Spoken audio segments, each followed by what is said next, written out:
Alright fellas, here we're back at Pokemon Masters, and today we're going to be taking a look at Oleana and Garbodor at 1 out of 5 6-star EX. I got her back on her initial debut, but I figured I'd go ahead and showcase her again since she recently did get a rerun 3 days ago?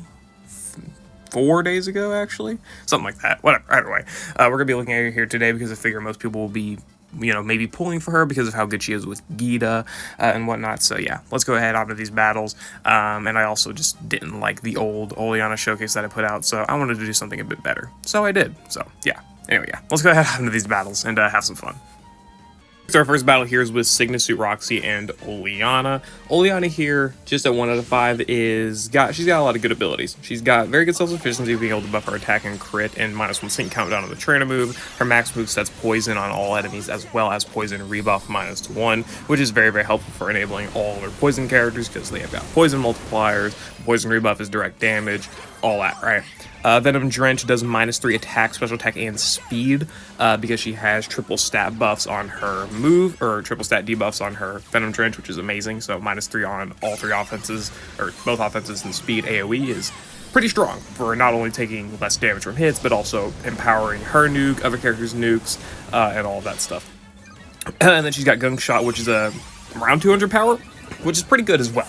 200 base power, 4 gauge move is very, very strong for a character that has like 360 some attack or something like that. Pretty solid, especially again for a 1 out of 5 character who's mostly acting as an enabler for others. That's Oleana's best role, is to enable other characters, in this case Suit Roxy.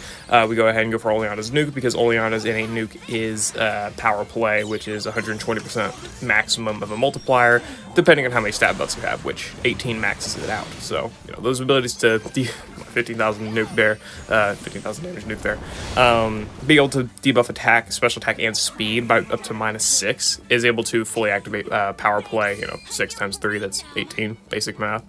And yeah, so able to activate a lot for Roxy. Roxy is one of the best poison characters in the game because of her utility and her damage, so that's very, very good as well. So combining 2 very, very good poison characters with each other, one that enables the other, or I guess in this scenario they really both enable each other, because Roxy can set Poison Zone, which enables the damage for Oleana's nuke, as well as her DPS with Gunk Shot. And then obviously the debuffs and whatnot from Oleana are useful for the team taking less damage, and of course empowering her own nuke, so that's helpful. So yeah, there's the first battle. Just figured something a little bit general. Dana was for super effective next. Let's move on to the next one. Here's a more general setup to empower Oleana herself and use her as less of an enabler for other characters. Janine here definitely benefits a bit from Oleana's existence, but there is overlap also in their roles. Oleana is able to set AoE poison with ease, but Janine doesn't care. Well, Janine cares, but Oleana also uses Venom Drench, so does Janine, but Oleana doesn't care, because Oleana can just use Venom Drench twice and debuff all the stats. Needless to say, in this specific setup, that's fine, because this allows us to get another Gunk Shot off without having to worry about having to debuff enemy stats anymore. So that works out in that aspect. That's fine. We can use Gunk Shot if we wanted to, but I just opted to not quad Q. So if you fail a Q, then you don't have to worry about using any more moves, because we have the -1 sync countdown from the trainer move to fix the sync countdown from our max move, and we've got the Venom Drenches from Janine here in order to make up for the loss of Venom Drench that we could have had otherwise. So this is just more of a general setup, using Chorus as a tank, debuffing enemy defenses, debuffing enemy attacks. So we've got a ton of debuffs here. That's a lot of debuffs, man. That's crazy. Go ahead and go for Oleana's nuke. Why not? 20,000 damage, pretty strong. Yeah, pretty much it. There's nothing really else to go into here. It's just using Janine for her Venom Drench, so we can keep using Gunk Shot with Oleana instead of having to go for another Venom Drench. Or again, in this case specifically, where we were able to just fail a Q, so it didn't matter. And there we go. We also just get rid of the enemy there before they're able to buff back defenses, which is good for sure. So could have finished it off with another Gunk Shot here, but may as well go for the style points. And they died to poison. That's the funniest part about that. They died to poison at the end, so goodbye. Whatever, doesn't matter. That's one of the biggest things about Oleana as well, is the AoE poison. Being toxic poison is extremely helpful. You just the enemies take a bunch of extra chip damage from poison, and it's definitely one of the aspects about poison types that is very nice. You get the extra damage just for the enemies taking actions, and then dying to their own actions, right? Which is great. So that was more of a look at Oleana as her own standalone nuker and damage dealer for the most part, just using other characters for debuffs and enabling her a little bit further. You could obviously replace it with like Poison Zone, probably a better idea, or use another damage dealer or something, because Oleana is mostly self-sufficient and respectable in what she does by herself, so you don't really need to use anyone like Janine to empower her debuffing abilities any quicker, at least not in my opinion. Alright, so here is not the magnum opus setup for Oleana, but a pretty big one. We're able to use Oleana here, obviously, to set Poison, which not necessary because we have GEETA 4, able to use it for rebuff as well. Pretty good stuff, for sure. So, we're able to, the good thing about Oleana is that she turns all ally poison into bad poison as well, so that we're able to actually make the poison from GEETA here into toxic poison, which is great. And then Emma here is just for secondary DPS and potions as well. Potions are pretty helpful because we are using Oleana as a tank, so that's very nice there. Pretty much this setup just... With the speed buffs from Emma, you're able to use Oleana to, for one, debuff enemy stats, which is obviously, you know, universally helpful. And we're able to use Emma's team speed buffing to make sure that our gauge, combined with the refresh ability from GEETA, to do a lot of damage with pretty good gauge management, which is great. So this is a 1 out of 5 GEETA grid. Keep that in mind. I just gridded her for 1 out of 5, so you can effectively repeat the same setup with a 1 out of 5 GEETA, and probably the same with 1 out of 5 Emma here. It's just she's got a few extra multipliers. I mean, she's got, like, I think Toxic Power 1. That's pretty much it, so nothing really too important to work around with. But the gauge on this team is it's not really that bad. I mean, it's not fantastic gauge, but it's definitely not the worst thing in the world, especially because Emma also gives herself free moves next half of the time, so that's very nice as well. And then we're able to, with the poison rebuff and her own zone, we're able to do a lot of damage there on that blooming little spin with GEETA because of the +6 physical moves next, which is great. And then finish them off with Oleana, so pretty fun core.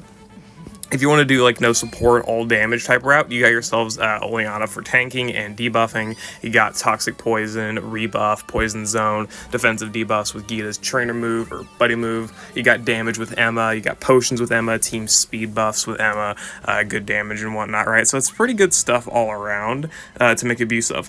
So, triple poison core works out relatively well.